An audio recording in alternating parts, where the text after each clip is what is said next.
pacientes psiquiátricos como esquizofrênicos. Como diferenciar mediunidade e doenças psíquicas? Difícil. É porque enquanto ele responde, a fronteira disso é muito tênue. Agora veja, Peter, eu conheci pessoas que estavam sendo tratadas como esquizofrênicas e elas tinham uma sensibilidade que elas não sabiam entender e era confundida. Agora, conheci o contrário também. Gente esquizofrênica que o pessoal achava que era médium. Quer dizer, a fronteira disso é muito tênue, eu teria que olhar a pessoa de uma a uma, porque é difícil assim falar genericamente, porque há uma confusão real. A pergunta é excelente, confundir uma coisa com a outra. Agora, a sensibilidade mediúnica não tem nada a ver com esquizofrenia, mas pode passar por esquizofrenia num certo meio cético. Tá? E o oposto também é verdadeiro. Tem tratamentos, né? Tem muitos psiquiatras que são espíritas. Isso. Que conseguem já... ele tem um problema, mas tem vários hoje em dia eles conseguem fazer que esse tratamento. Trata em conjunto, né? De repente fala, a sensibilidade dela tá zoando a mente dela. Vamos tratar em conjunto. Tem hoje vários profissionais que compreendem isso. Agora, se a pessoa for médium e parar como esquizofrênica na mão de um terapeuta que é cético, ele vai travar a mediunidade dela e vai ficar só em cima da esquizofrenia, enchendo ela de não vai resolver às vezes, né? E não vai resolver. Então, assim, cada caso é um caso. Agora, eu conheci médiums que, além de ser médiums, também tinham componentes psíquicos complicados enquanto pessoa. Quer dizer, aí juntou as duas coisas. Tinha mediunidade e tinha esquizofrenia junto. Eu acho que é pior que ele pode ter noção do que está acontecendo com ele. Né? E outra, um médium, pela sensibilidade dele mal entendida, pode desenvolver esquizofrenia, porque a sensibilidade dele, ele não consegue entendê-la, comportá-la, e ela se torna um problema psíquico para ele. Tem vários níveis. O melhor, estudo sério, informação correta, para lentamente um médium bem calçado, que aprofunda, não tem como essas coisas rolar. O discernimento dele está aumentando a cada dia. Eu tenho uma outra questão. Aí você fala se você concorda ou não, com certeza você já deve ter ouvido isso, né? É sobre o espírito de Hitler, que está aprisionado em Plutão, 1000 anos. O que eu sei foi o que o Chico Xavier falou. É isso aí, exatamente. O Chico Xavier... Não, ele está com o Gandhi. O Gandhi. O Chico falou o seguinte, que o Hitler desencarnado, ele foi meio que degradado para o astral, campo extrafísico de Plutão. Você sabe, Plutão foi rebaixado para a série B. Antes nós tínhamos 9 planetas, Plutão mais distante, rebaixaram ele para a série B, agora são 8, ele virou planetóide, né? Então, no astral ali, que seria um astro pequeno e vazio, muito frio, né? No astral ali só teria o Hitler como se fosse uma prisão espiritual para ele. E o Chico Xavier disse que viu 1000 anos ele vai passar ali isolado.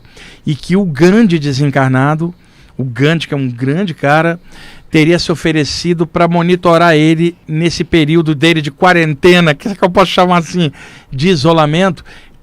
Seria o único cara que teria autorização para interagir ou estar ali, porque o Hitler era uma mente muito perigosa e não poderia ficar ali para poder fomentar. Agora, isso é uma coisa, e era o Chico Xavier que dizia, eu estou falando o que ele falou, mas o movimento nazista tinha gente tão ruim quanto o Hitler. Sim. Eu acho até que não é só o Hitler que Não, o Hitler, na verdade, era uma marionete de entidades trevosas muito mais perigosas, que devem estar isoladas em outros cantos, fora, porque se ficar no astral vai fomentar de novo esse movimento ruim. É só uma questãozinha em relação a isso. Na verdade, aí eu não sei se você também concorda, acho que nunca ninguém ouviu o Chico de fato falar isso. A gente sabe pelo Geraldo. O Geraldo, né? O Geraldo que conta histórias do tempo que ele ficou junto com o Chico.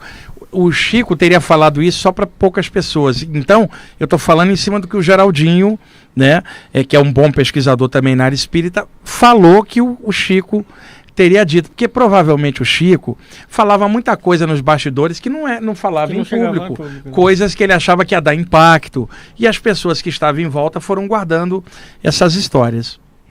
Ô Wagner, tem uma pergunta que está sendo um assunto que está sendo bem discutido aqui, que é sobre a ligação entre extraterrestres e o mundo espiritual. Tá. É o seguinte, eu vou usar um exemplo paralelo. Se o ser humano que mora na Terra, todo complicado, tem saídas do corpo, por que outros povos de outros lugares também não vão ter saída do corpo?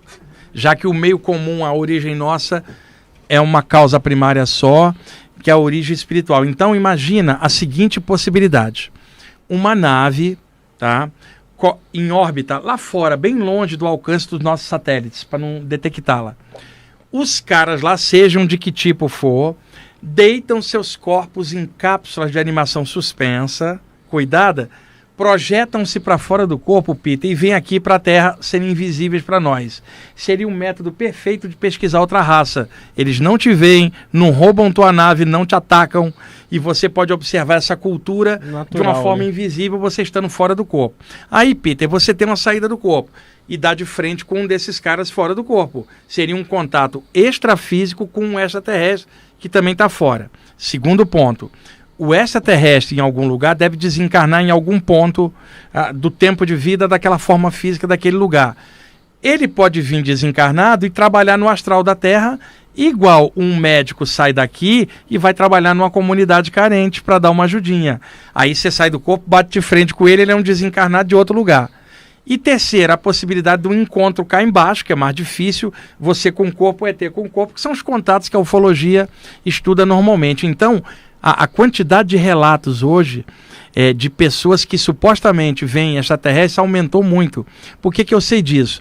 Eu sou um dos consultores da revista UFO há muitos anos e chegam muitos relatos de pessoas que estão narrando isso há muitos anos. E aí o Jevaé, o editor da UFO, logo no início da década de 2000, ele me pediu: Wagner, vai nos congressos e fala desta possibilidade, porque se falava da ufologia mais técnica, mais terrestre. Sim, eu comecei a falar dessa possibilidade e hoje em dia tem outros falando, por isso a pergunta que a pessoa fez. Tem a Carta de uma Morta, Da Elza Baker. que é a mãe do Chico. Tem 2 livros com esse nome. Que é a mãe do Chico. Tem um livro que a mãe do Chica passa e tem um livro da Elza Baker, que era uma inglesa ou americana com o mesmo título. Não, é o da mãe do Chico. Que ela visita outros planetas, né? Então, Conhece? no astral, não No era astral, não não. era. E outra coisa, a gente pode mandar uma nave para um planeta onde não tem vida física. Isso não significa que em outros planos concomitantes não possa ter vida em outro nível que a gente não perceba, uma vida extrafísica, em algum ponto e não encarnada. Extraterrestre, mas extrafísica. Exato. E outra, quando se fala extraterrestre, depende do ângulo que você está. Para mim, que estou na Terra, o alienígena é o que vem de fora.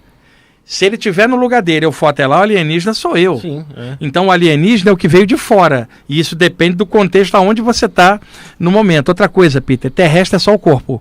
Porque o corpo nasce, cresce e morre na Terra. O espírito não é da Terra. Vem de outro plano, ocupa o corpo e um dia vai embora. Então, Rafael, todo espírito é extraterrestre, só que ele não é terrestre. Eu costumo falar que... Tecnicamente, sim. Que todo mundo que acredita em Deus acredita em extraterrestre. Porque se ele criou isso aqui, ele não é daqui, né? Exatamente. E outra coisa, é um planetinha no meio do infinito. Então, um poder maior se criou isso, ele não estava cá embaixo. Então, ele estava fora, então ele não é terrestre. Deus jamais será terrestre, porque ele não está encarnado aqui. Então, até nisso, Deus, espíritos, todos extraterrestres no sentido de não ser terrestre. É que a expressão extraterrestre, ela acabou pegando no sentido de alienígena, alguém que vem de outro lugar. Agora veja, o universo é infinito. Não dá para imaginar que tenha vida só aqui. A questão toda é que os planetas e estrelas são muito distantes e a gente não tem tecnologia para viajar anos-luz. Então, o que se aventa na física quântica? O wormhole, um buraco de minhoca. Então, por exemplo, você tem aqui, do outro lado da Via Láctea, uma civilização ocupando um planeta ao redor de alguma estrela. Nós estamos do lado de cá. Se ele saísse de uma nave de lá para cá, ele levaria milhares de anos, não teria como. Se eles desenvolver alguma tecnologia de abrir um portal, uma passagem, um wormhole, um buraco de minhoca, ele entra aqui e em segundos ele sai na outra ponta aqui, que é do nosso lado. Ele eliminaria a distância através de um portal, ou melhor, um Stargate. Então, como é que eu percebia isso? Nas saídas do corpo, Tony, ou Peter, quando a pessoa sai, o mentor abre uma passagem, ela entra, já sai em outro lugar. Então, existem Stargates extrafísicos e existem Stargates aqui no espaço que povos extraterrestres usam para locomoção. Como a gente não tem tecnologia para isso, a gente não acredita que uma população possa ir para outro lugar, porque a gente não tem recurso. Só que essa teoria já é aventada já há alguns anos. Os Stargates estelares, as passagens onde se eliminaria a distância. Agora, fico sempre me perguntando, um outro povo que vier de lá para cá num portal desse e observar a gente, teria interesse em ter contato com a gente? Olha a guerra, olha a politicagem, olha as coisas do mundo. Alguém fala assim, a gente podia fazer um intercâmbio. Intercâmbio o quê? O cara dá tecnologia, a gente dá o quê? Nossa ignorância, nosso medo. Então, todo mundo quer um contato, uma hora. Nós estamos isolados do espaço. Nós estamos um trauma enquanto humanidade, estamos isolados. Nós não temos contato com outros lugares. Como se aqui fosse uma penitenciária e a gente presa. Então, todo mundo sonha, alguém com a cabeça aberta, numa possibilidade de um contato que abriria a mente da humanidade para outros horizontes. Se bem que mas se bem que eu acho que da é humanidade, colapsar o mundo. Parte da humanidade, a gente ainda é um povo primitivo espiritualmente. Parte da humanidade ainda não aceita essa possibilidade. Então, isso que a gente está falando não é uma massa crítica maior suficiente para que isso aconteça. O ET baixa, o pessoal vai querer enfiar evangelho nele, dizer que o cara veio do diabo, né? Imagina, uma vez eu estava na praia, aí apareceu lá uma água-viva, alguma coisa assim, aí já veio um cara de gente com pau, pedra, pô, a gente não consegue ver um bicho. A gente vê um bicho saindo. Fiquei imaginando uma coisa outro dia. O nosso planeta é pequenininho. Se você olhar a nossa fauna e flora, que a gente infelizmente está destruindo, num mesmo planeta você tem um cetáceo, uma baleia, e você tem um aracnídeo, um escorpião ou uma aranha, são totalmente diferentes. O mesmo planeta, você tem um batráquio, sei lá, uma tartaruga, por exemplo, né? E você tem um golfinho. Você tem formas de vida aqui totalmente diferentes, milhares delas. Num planeta só, tanta forma de vida diferente. Expande isso para o infinito, imagina quanta vida diferente deve existir. Com forma, sem forma, com corpo, sem corpo, no infinito da vida. É só a gente olhar a diversidade de formas de vida que vive na Terra, extrapolar isso para o infinito para a gente tentar abrir a mente e que a vida em outros lugares não é igual o ser humano está levando a vida aqui, pode ser totalmente diferente. Agora, por detrás de tudo tem uma luz só. Se a gente perceber essa unidade, já não importa mais a diversidade. Se a gente achar unidade, não vamos ver forma, cor de pele, tamanho, religião ou planeta de ninguém, e sim a mesma luz que dá origem a tudo. E se a gente for ver, o ser humano não domina nem a Terra. Quantos insetos tem para cada ser humano aqui nesse planeta? Exatamente. Eles dominam muito mais esse planeta. É uma diversidade enorme num planeta tão pequeno. Se a gente extrapolar isso para o infinito, a possibilidade disso infinita para muitas formas de vida a nossa mente nem tem como compactar essa ideia, né? Que estamos presos só aqui, não tem ideia de algo a mais. E Wagner, o plano espiritual existe fisicamente? Não.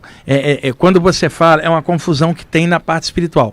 Quando você fala plano extrafísico, é porque ele não é físico. Sim. Significa planos mais sutis, interpenetrados uns nos outros, mas não tem condensação. Agora, eles são um tipo de energia não condensada. Agora, quando você fala dimensões, é que antigamente confundia dimensão com plano. Por exemplo, podem existir dimensões físicas paralelas à nossa, que não significa plano extrafísico. E cada dimensão física daquela tem o seu plano extrafísico. É que outrora, plano e dimensão era como se fosse a mesma coisa. E não. Quando você fala plano extrafísico, é algo não sólido, não físico. Quando você fala outra dimensão, podem ter outras dimensões tão sólidas quanto a nossa. Agora, um detalhe.